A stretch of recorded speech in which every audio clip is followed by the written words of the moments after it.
Hello, everybody. If there's one thing I know about portfolio is a lot of people, you definitely need to have a portfolio as a beginner in the freelance world. Either you are looking for clients, you need to be able to have a portfolio that you can showcase your work and showcase that you know exactly what you are doing. So in comes to creating a portfolio as a beginner with no experience, how do you get started? Where do you actually get started? In this video, we're going to outline everything and show you exactly how to get started. First thing is first is you need to be able to have a skill that you already have learned. So if you have not learned a skill, you can be able to join my masterclass that will be happening on the 1st and the 2nd of December. The link to it is on the descriptions down here below. That is the first thing you can be able to get started. Utafute. Toka mbele yangu. The second thing is you need to be able to have a skill. If this masterclass would have failed you, don't worry, you can be able to get started in learning simple skills from places like Coursera and acquire a skill that you can be able to get started. The second thing is now creating samples that you need to place on your portfolio. So how do you get started in creating samples where you do not have clients already? It's very simple. When you are learning, if you're creating, if you're a video editor, you'll be having samples. You'll be required to edit a couple of videos so that you can be able to showcase what you are doing, what you are good at. So that is how you actually create samples. So if you're a graphic designer, you can create things like flyers, you can create things like posters on Canva, and then from that work that you have created, you'll be able to place on your portfolio. So that is how you get started. You don't need to have a client, you just need to have samples that you are working on, the things that you are working on, the tools that you have tried as a social media manager, in terms of Notion, in terms of Buffer, all the tools that you have tried as a social media manager.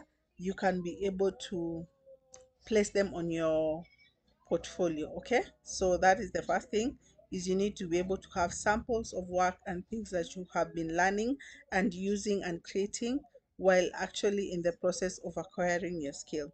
So after that, the second thing is you need to have Canva. So Canva is an app that can be able to help you in creating portfolio that you can share with your clients. So on Canva, this is how it looks like. So when you go to Canva as a beginner, you can be able to come here at the search bar and search for the word portfolio.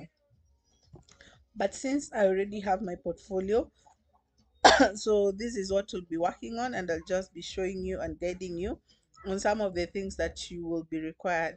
So when you go to Canva, you can get free templates of how to on portfolios that you can be able to get started with.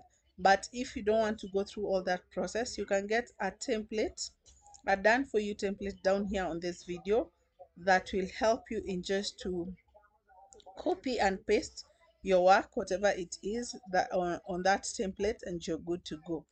So first thing on your portfolio is you definitely want to be able to place a photo of yourself, just something that speaks about you, that says about you. It doesn't have to be a photo shoot or anything, because I also took this photo, I took it with my phone. But if you can go for photo shoot, it's okay. Even nowadays people use AI, it still can work. Then it should be speaking what you are doing. So a virtual assistant, a social media manager, a graphic designer, whatever it is. So mine was virtual assistant specialized in digital marketing. So that is the first page.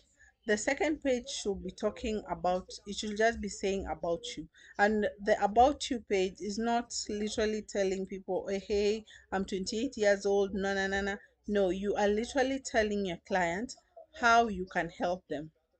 So at the about you section is for you to be able to give them and convince them to why they need to work with you. So here is, I help business people, founders and CEOs save 20 plus hours a week and focus their energy on the most urgent tasks. I help build loyal clients with my great email marketing skills. So you need to be able to give them a reason to want to work with you. The third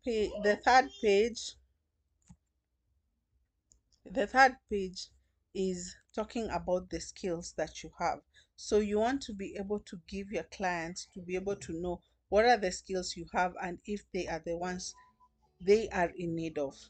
So as a virtual assistant, some of the skills I have is proactive listener and problem solver, excellent organization and time management ability, email management, calendar management, scheduling and researching, attention to details and accuracy, strong interpersonal and communication skill. So like you can notice here, I wrote most of the skills that I was writing here they were not the skills that I have learned. They are called soft skills.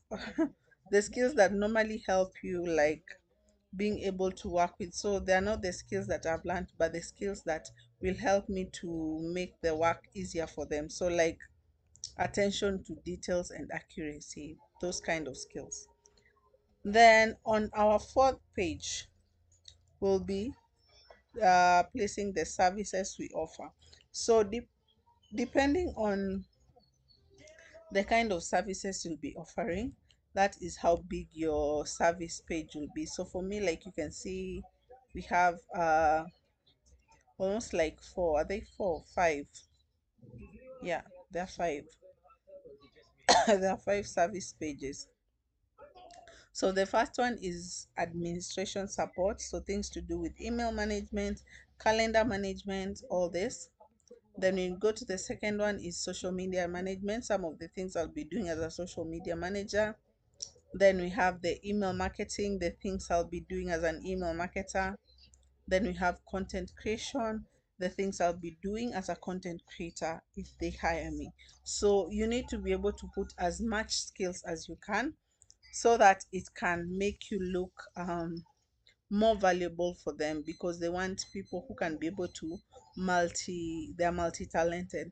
So if you're a video editor and you can do graphic design and all this, make sure you place there. You can also see I did a bit of basic graphic design and video editing, because that is something I can also offer. Now let's come to the sample. Now here is where you need to play your games. Like you can see these videos. Let me just play them. These are things I created on this app, this Canva, and I was able to just use the videos that are on Canva and place it. I did not work with something different. Like you can see, when someone sees this, they will be like, you know what you're doing. But in real sense, I did not create for any brand. I just took some of the samples here on Canva, and then I created video samples to be able to share, so that when my client sees this portfolio, they can be able to.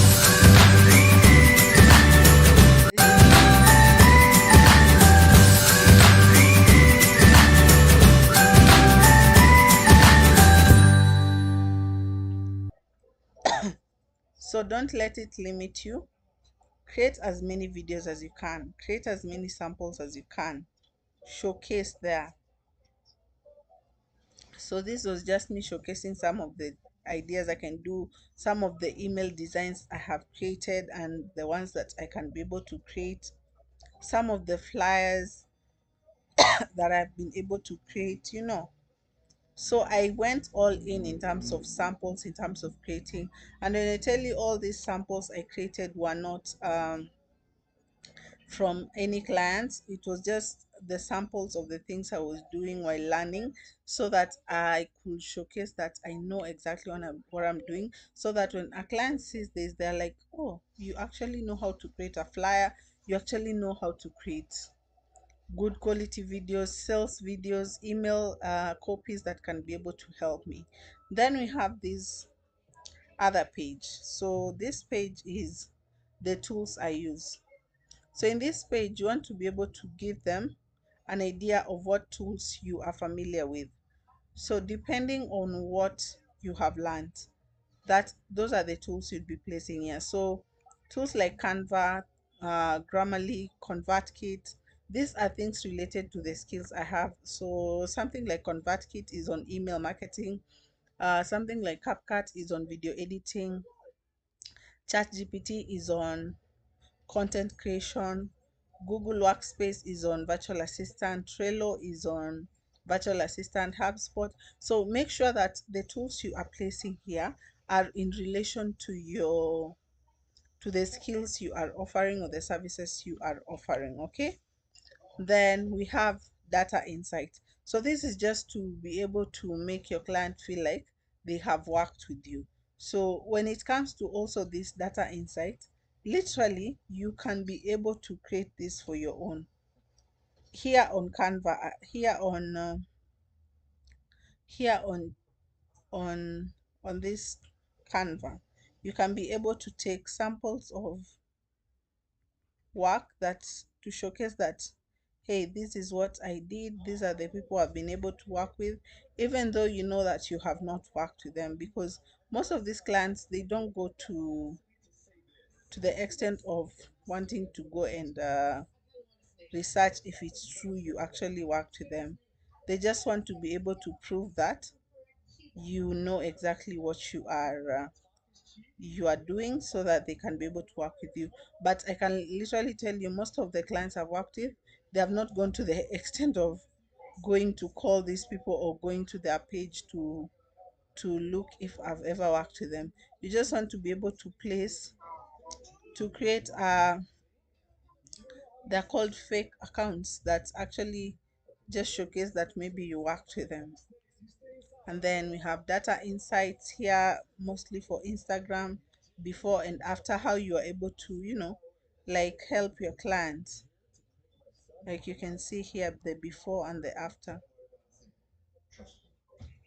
That is how you see. And then testimonials.